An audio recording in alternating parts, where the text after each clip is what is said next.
अस्सलाम वालेकुम। आज हम स्टडी करने जा रहे हैं आइडियल गैस कांस्टेंट आर की वैल्यू। तो हमने आइडियल गैस कांस्टेंट की वैल्यू आज कैलकुलेट करनी है। तो जरा यहां गौर करें। पहले हम लिखते हैं general gas equation, P V is equal to N R T. क्योंकि हमने यहां आर यानी आइडियल गैस कांस्टेंट, जिसे जनरल गैस कांस्टेंट भी कहते हैं, उसकी वैल्यू कैलकुलेट करनी है।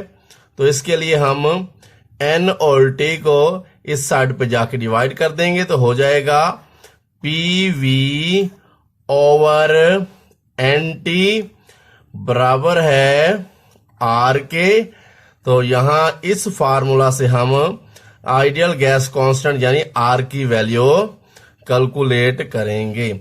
तो जरा यहां गौर करें।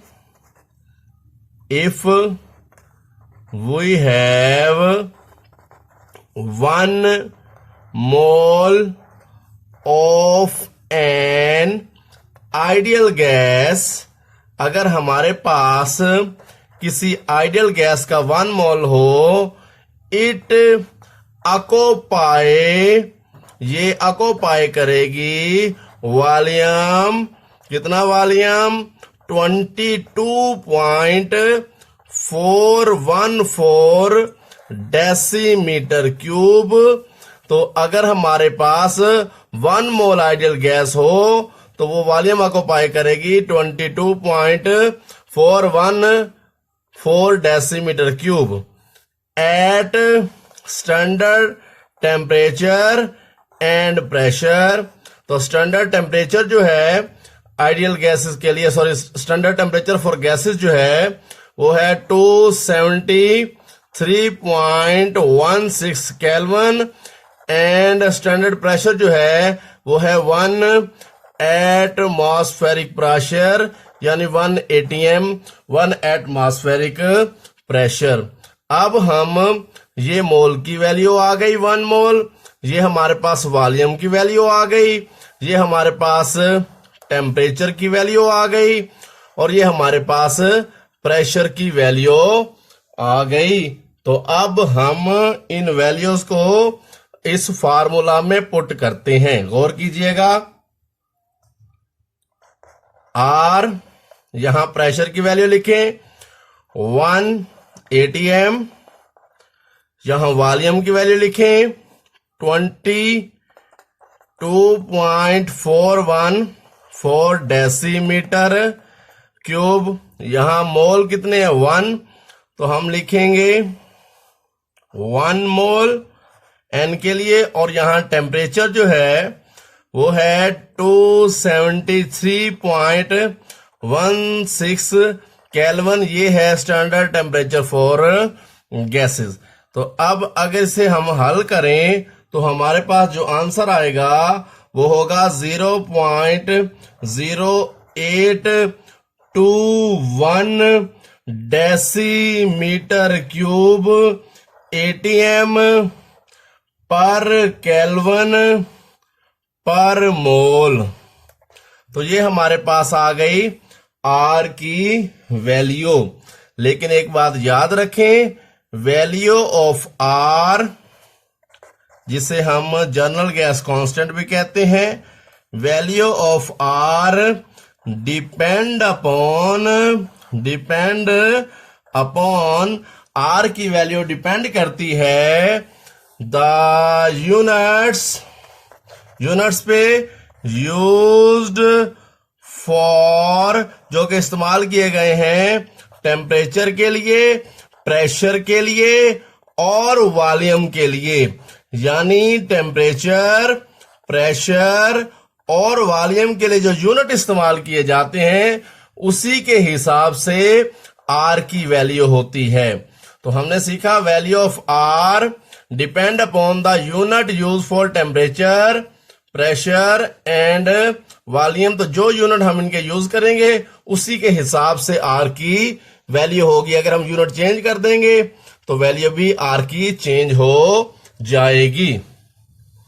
जब प्रेशर को ATM में लिया जाएगा और वॉल्यूम को डेसीमीटर क्यूब में लिया जाएगा तो आर की जो वैल्यू होगी वो होगी 0.0821 डेसीमीटर क्यूब एटीएम पर केल्विन पर मोल। तो ये हम आर की वैल्यू लिखते हैं 0.0821 एटीएम डेसीमीटर क्यूब पर केल्विन पर मोल।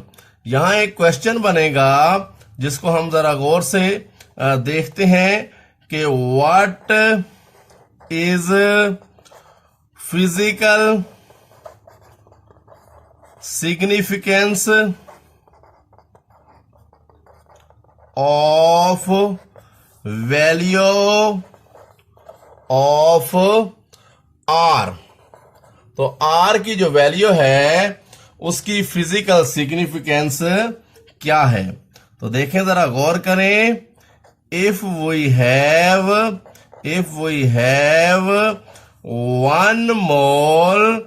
1 mole of an ideal gas, अगर हमारे पास आइडियल गैस का 1 मोल हो at standard temperature and pressure, standard conditions में, ठीक है। तो जब हमारे पास 1 मोल आइडियल गैस हो at standard temperature and pressure and we increase, और हम इंक्रीज करें and we increase the temperature, हम टेम्परेचर को इंक्रीज करें, वो increase the temperature by 1 Kelvin, it absorb 0.0821 ATM decimetre cube energy. तो यहां जो एटीएम डेसीमीटर क्यूब है वो बेसिकली एनर्जी का यूनिट है। दोबारा गौर करें, if we have 1 mole of an ideal gas, अगर हमारे पास आइडियल गैस का 1 मोल हो at standard temperature and pressure, standard condition में वो increase the temperature by 1 kelvin, और अगर हम 1 केल्विन टेम्परेचर का इजाफा करें, वो जो गैस है वो 0.0821 ATM decimetre cube energy absorb करती है। तो यहां जो एटीएम डेसीमीटर क्यूब है ये एनर्जी का यूनिट है। तो हमें ये वैल्यू को भी थोड़ा सा स्टडी करना आना चाहिए कि अगर हम इस तरह कहें कि अगर हमारे पास 1 मोल गैस हो, if we have 1 mole of a gas and we increase the temperature by 1 kelvin, it absorb energy 0.0821 ATM decimetre cube energy. तो यहां एटीएम डेसीमीटर क्यूब एनर्जी का यूनिट है। तो ये थी physical significance of R. Value of R is universal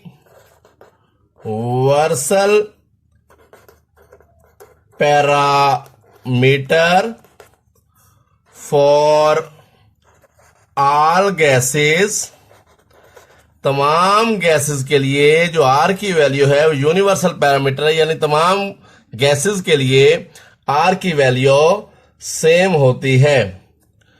तो हमें इस बात से अंदाजा हुआ कि अगर हमारे पास 1 मोल गैस है तो 1 मोल कोई भी गैस होगी तो उसमें number of molecule basically Avogadro molecules होंगे। 1 मोल गैस में एवोगैड्रो नंबर ऑफ मॉलिक्यूल होंगे। अब किसी भी गैस का अगर 1 मोल होगा तो एवोगैड्रो मॉलिक्यूल होंगे, और किसी भी गैस के Avogadro molecule same energy demand करेंगे। गैस कोई भी हो उसका जो 1 मोल होगा वो 0.0821 ATM decimetre cube energy absorb करेंगे जब हम 1 केल्विन टेम्परेचर का इजाफा करेंगे। तो हमने सीखा कि कोई भी गैस 1 मोल हो उसमें एवोगैड्रो नंबर ऑफ मॉलिक्यूल होंगे और वो सेम एनर्जी डिमांड करते हैं जब हम पर केल्विन जो है वो टेम्परेचर में इजाफा करते हैं। जैसा कि पहले बताया गया था कि आर की वैल्यू जो है वो यूनिट ऑफ प्रेशर और वॉल्यूम पे डिपेंड करती है। तो हम इसको डिफरेंट यूनिट्स में आर की वैल्यू को देखते हैं। तो आर की वैल्यू हमारे पास है 0.0821। तो यहां हम क्या करेंगे, एटीएम को mmHg में जब चेंज करेंगे तो 760 से मल्टीप्लाई कर देंगे। तो ये अब जो है वो प्रेशर का यूनिट हमने mmHg ले लिया, क्योंकि 1 atm जो है वो 760 mmHg के इक्वल होता है।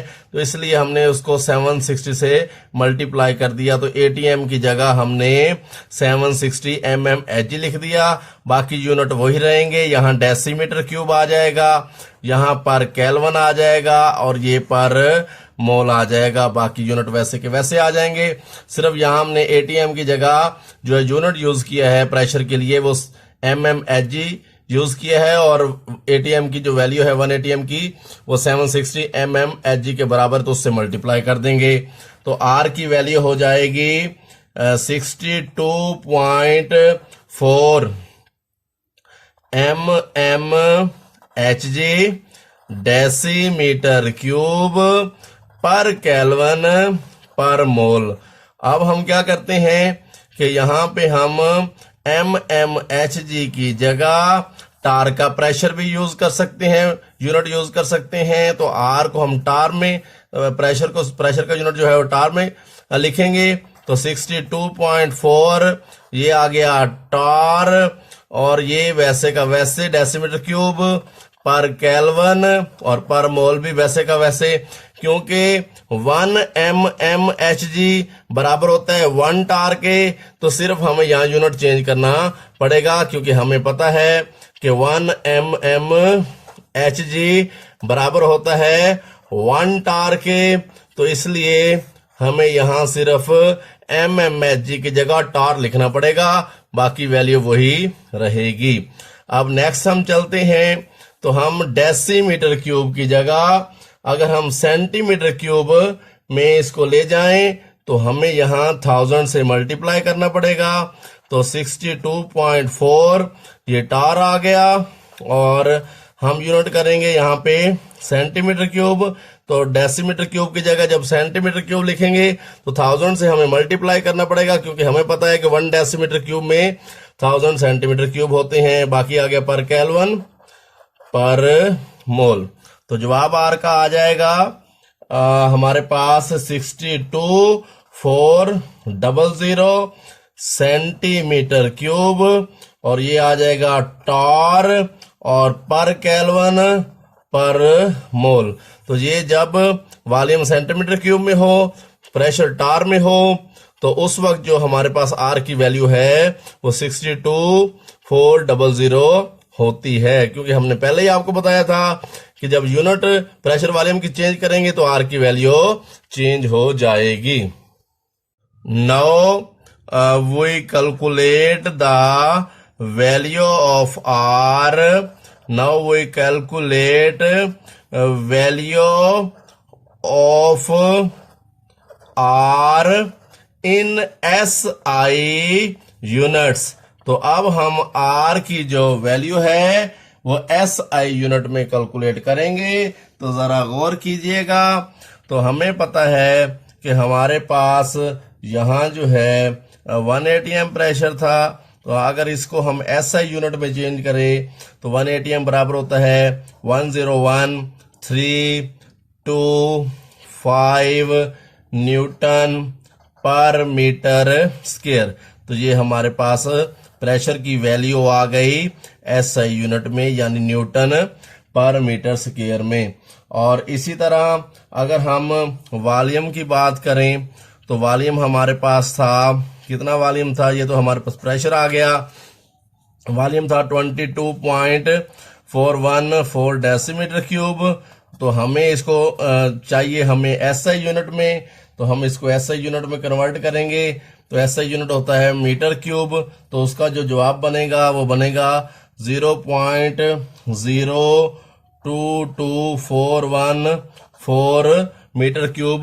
तो डेसीमीटर क्यूब को मीटर क्यूब में चेंज करने के लिए हमें इस वैल्यू को 1000 से डिवाइड करना पड़ेगा। तो हमें ये वॉल्यूम की वैल्यू मिल गई किसमें, एसआई यूनिट में। तो एसआई यूनिट जो वॉल्यूम का है वो मीटर क्यूब है। उसके बाद हमारे पास टेम्परेचर हमें पता है कि है जी 273.16 केल्विन, और हमें जो मोल है, जो एन है वो 1 मोल है। तो अब आर की वैल्यू हम कैलकुलेट करते हैं एसआई यूनिट में। तो जरा गौर कीजिएगा, तो यहाँ आर की वैल्यू एसआई यूनिट में कैलकुलेट करेंगे। तो यहाँ आ गया हमारे पास फार्मूला, आर बराबर है पीवी ओवर एनटी। तो यहाँ प्रेशर की वैल्यू लिखें 101.325 न्यूटन पर मीटर स्क्वायर। उसके बाद वॉल्यूम लिखें, तो वॉल्यूम होगा 0.02214 और ये आ जाएगा मीटर क्यूब। उसके बाद हम लिखेंगे यहाँ पे मोल, तो ये 1 मोल आ गया, और यहाँ टेम्परेचर लिखेंगे 273.16 केल्विन। तो हमारे पास जो आर का जवाब आएगा, यहाँ हम लिखेंगे आर की वैल्यू। तो आर का जवाब हमारे पास आया 8.3143 न्यूटन मीटर पर केल्विन पर मोल। तो ये हमारे पास आर की वैल्यू है एसआई यूनिट्स में। और अब आर की वैल्यू फिर चेंज हो गई, क्योंकि जब प्रेशर वॉल्यूम के यूनिट चेंज होते हैं तो हमने पहले ही बताया था कि आर की वैल्यू चेंज हो जाती है। तो आर की वैल्यू जो हमने कैलकुलेट की वो है, आर बराबर है 8.3143 न्यूटन मीटर पर केल्विन पर मोल। तो ये हमारे पास आर की वैल्यू आ गई। अब हम क्या करेंगे कि ये न्यूटन मीटर को हम जौल में चेंज करेंगे। तो 1 न्यूटन मीटर 1 जौल के बराबर होता है। 1 न्यूटन मीटर जो है वो 1 जौल के बराबर होता है, तो इसलिए हम न्यूटन मीटर की जगह जौल लिख सकते हैं। तो आर बराबर है 8.3143, तो ये न्यूटन मीटर की जगह जौल आ गया, और फिर आ जाएगा पर केल्विन पर मोल। तो ये हमारे पास आ गई आर की वैल्यू। अब हमारे पास यूनिट जौल है, और आप याद रखें हम इस जौल को जो है वो कैलोरी में भी चेंज कर सकते हैं। तो याद रखें 1 कैलोरी बराबर होता है 4.18 जौल के। तो अगर आप जौल की जगह कैलोरी लिखना चाहते हैं, यूनिट कैलोरी में कन्वर्ट करना चाहते हैं, तो आप इस तरह करें कि आर की वैल्यू को 8.3143 इसकी वैल्यू है, इसको 4.18 से डिवाइड कर दें तो हमारा जवाब आ जाएगा कैलोरी में। तो जवाब आएगा 1.987 कैलोरी पर केल्विन पर मोल। तो फिर यहां देखें कि अगर हमारे पास 1 मोल, ये है आर की वैल्यू कैलोरीज पर केल्विन पर मोल में। अल्लाह हाफिज।